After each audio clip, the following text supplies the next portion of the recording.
السلام علیکم ورحمۃ اللہ وبرکاتہ۔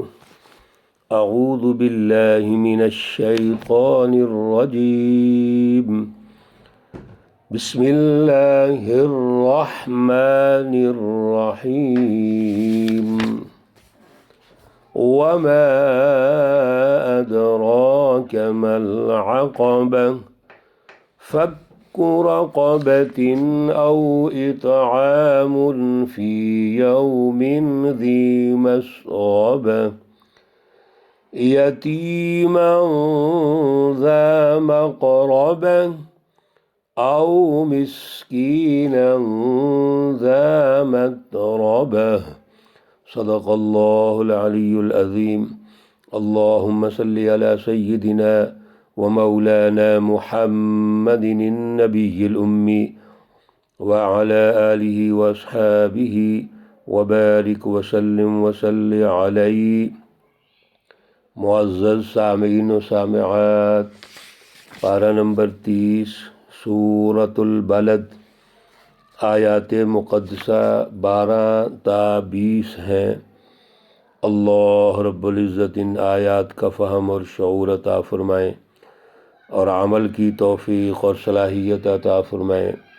ہمارے جن معزز سامعین و سامعات نے، بہن بھائیوں نے پچھلے دروس سنے ہیں، اس سورہ مقدسہ کے ان کے ذہن میں ہے کہ اللہ رب العزت نے آغاز میں ارشاد فرما دیا تھا کہ لا اقسم بہذا البلد، یہ جو شہر ہے یہ بڑا ہی محترم ہے، معظم ہے، اس کی قسم اٹھائی اور یہ واضح ارشاد فرما دیا کہ اس شہر میں غلامی نہیں چلے گی، شرک، کفر، نفاق، ظلم نہیں چلے گا، بلکہ یہاں پر آزادی ہوگی، سیاسی آزادی ہوگی، معاشی آزادی ہوگی، سماجی آزادی ہوگی اور فکری بھی آزادی ہوگی، اور اللہ رب العزت کے ساتھ جوڑ پیدا کر کے انسانیت کے لیے عدل کے نظام قائم کیے جائیں گے۔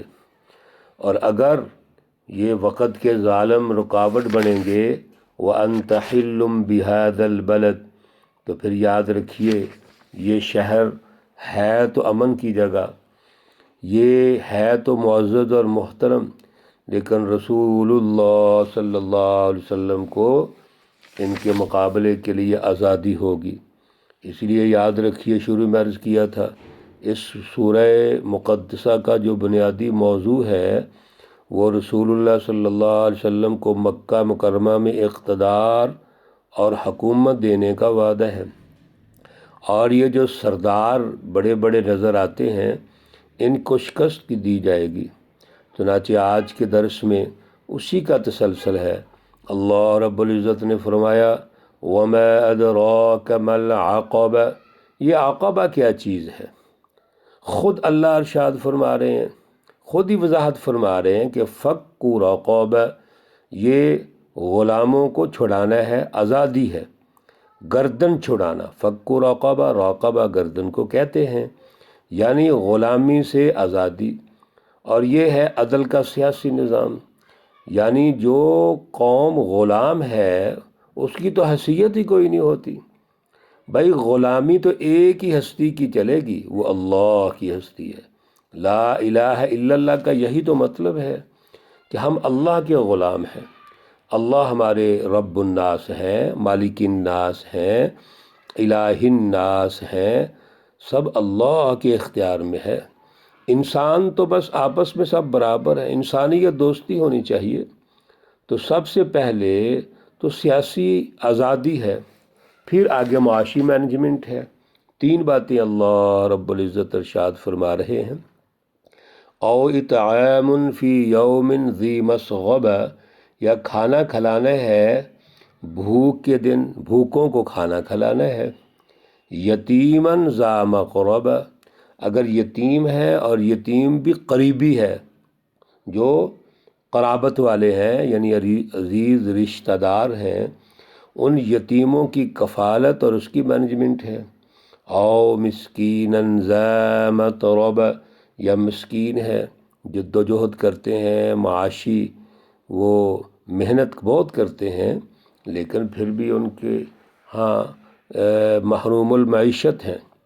معیشت کے اعتبار سے جو نتائج ہیں اس کے اعتبار سے ان کو وہ ماحول نہیں مل رہا جس میں وہ ترقی کریں، اور 2 وقت کی روٹی ملنا مشکل ہو جاتی ہے۔ اب کیا ہونا چاہیے؟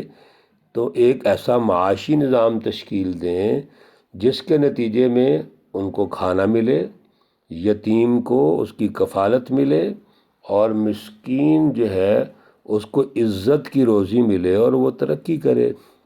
میرے عزیزو، یہ سسٹم نے کرنا ہے۔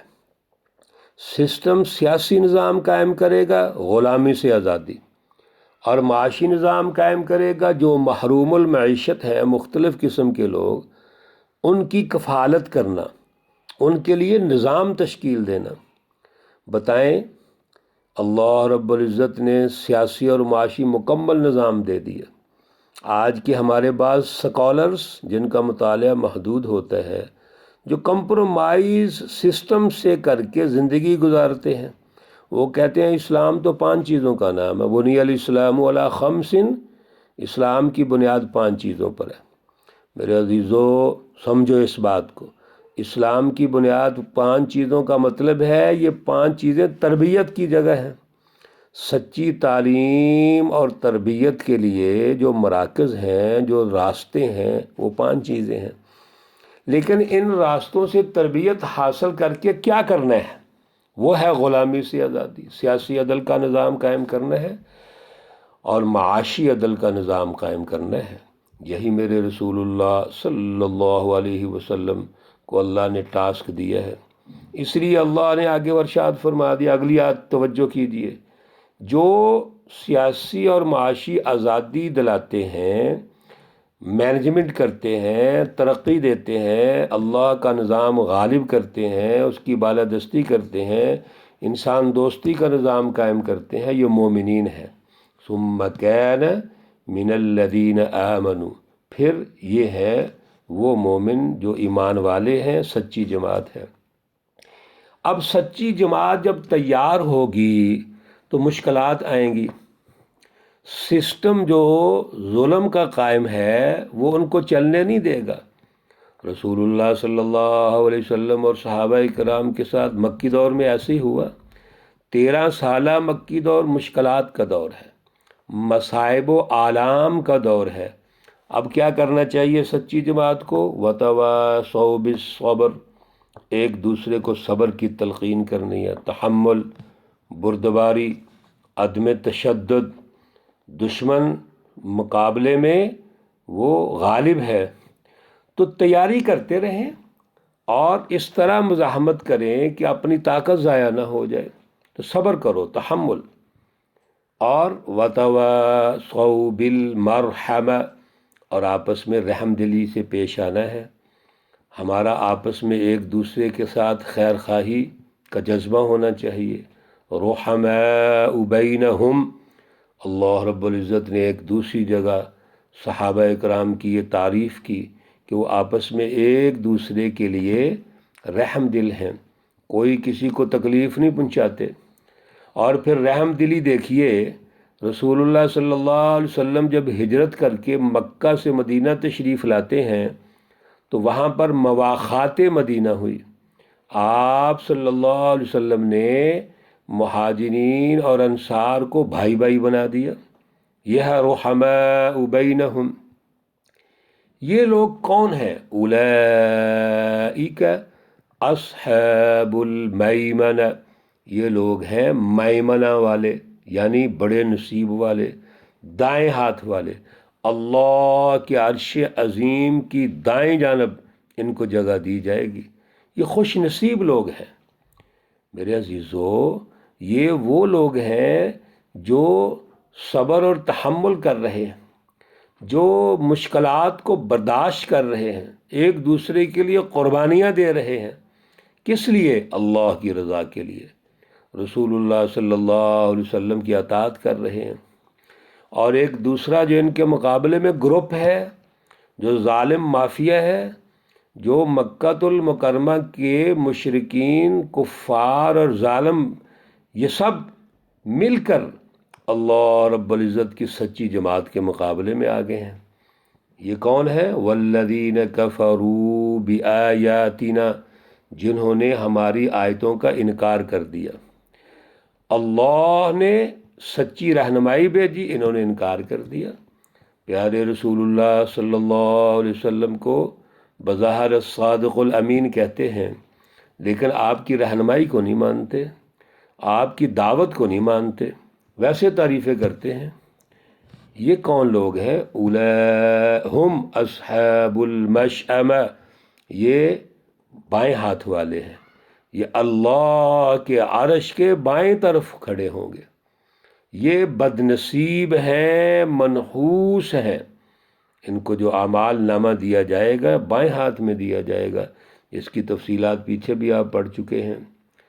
علیہم نار مؤصدہ، یہ جو بائیں ہاتھ والے ہیں، جو عرش عظیم کی بائیں طرف ہوں گے، یہ منحوس ہیں، ان کو اللہ دوزخ میں ڈالیں گے، اور دوزخ میں ڈال کر ان کے دروازے بند کر دیے جائیں گے، آگ میں بند کر دیا جائے گا۔ علیہم نار مؤصدہ، آگ اور جہنم میں ان کو ڈال دیا جائے گا۔ میرے عزیزو، یہ شیطانی جماعتیں ہیں جو کفر، شرک اور ظلم کو قائم رکھنا چاہتی ہیں، جو انسانوں کو اللہ سے دور رکھنا چاہتی ہیں، اللہ رب العزت کی پہچان نہیں پیدا ہونے دینا چاہتی۔ یہ وہ منافقین بھی اس میں شامل ہیں، اعلی کار۔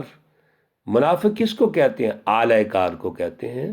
یاد رکھیے، اعلی کاری یہی ہوتی ہے کہ ہم نام تو توحید کا لیں، نام تو اعلیٰ فلسفی کا لیں، لیکن کردار ہمارا مفادات کا ہو، لالچ کا ہو، خود غرضی کا ہو، خوف ہمارے سروں پر سوار رہے۔ اس لیے قرآن پاک میں ایک دوسری جگہ اللہ نے ارشاد فرمایا کہ فی قلوبہم مرض، یہ جو منافق ہے ان کے دلوں میں بیماری ہے، یہ بزدل ہے، جرأت اور بہادری ان میں نہیں ہوتی۔ سچی جماعت میں بہادری ہوتی ہے، وہ جرأت سے ڈٹے رہتے ہیں۔ وتواصوا بالصبر، وہ ایک دوسرے کو صبر کی تلقین کرتے ہیں اور ڈٹے رہتے ہیں، اور یہ بزدل ہوتے ہیں۔ میرے عزیزو، یہ دونوں جماعتیں، اصحاب المیمنہ اور اصحاب المشأمہ، اس کے پیچھے ایک ویژن ہے۔ جو اصحاب المیمنہ ہے وہ غلامی سے آزادی دلانا چاہتی ہے، وہ معاشی مینجمنٹ کرنا چاہتی ہے، انسانی حقوق قائم کرنا چاہتی ہے، انسانوں کی بھوک مٹانا چاہتی ہے، انسانوں کی غربت ختم کرنا چاہتی ہے۔ اور جو اصحاب المشأمہ ہے وہ ظلم کا نظام قائم کر کے انسانوں کو بھوکا رکھنا چاہتے ہیں، وہ یتیموں کے حقوق چھینتے ہیں، وہ مسکینوں کے حقوق چھینتے ہیں، بھوک پیدا کرتے ہیں، غربت پیدا کرتے ہیں، فرقہ واریت پیدا کرتے ہیں۔ اور ان کے لیے اللہ نے جو نسخہ تجویز فرمایا ہے وہ انقلاب کا ہے۔ میرے پیارے رسول اللہ صلی اللہ علیہ وسلم 8 ہجری میں اس معزز محترم شہر کو فتح کرتے ہیں اور دین کو غالب کر دیتے ہیں۔ یہ قومی انقلاب۔ اب پورے حجاز پر انقلاب آ گیا، یعنی دین غالب ہو گیا۔ یہی رسول اللہ صلی اللہ علیہ وسلم کا ٹاسک تھا۔ آج ہمیں بھی اسی کی ضرورت ہے۔ پہلے قومی انقلابات ہوتے ہیں، بعد میں بین الاقوامی انقلابات ہوتے ہیں۔ پہلے قومی سطح پر اللہ کے دین کو غالب کرنا ہے، اس کو بالادستی کرنی ہے، پھر آگے بڑھنا ہے۔ اللہ ہمیں توفیق اور صلاحیت عطا فرمائے۔ اللہ رب العزت تمام بیماروں کو شفاء کاملہ عاجلہ مستمرہ عطا فرمائے۔ اللہ رب العزت تمام مرحومین و مرحومات کو جنت الفردوس میں اعلیٰ مقام عطا فرمائے۔ ربنا تقبل منا انك انت السميع العليم وتب علينا انك انت التواب الرحيم، وصلى الله تعالى على النبي الأمي محمد وعلى آله وأصحابه أجمعين برحمتك يا أرحم الراحمين۔ السلام علیکم ورحمۃ اللہ وبرکاتہ۔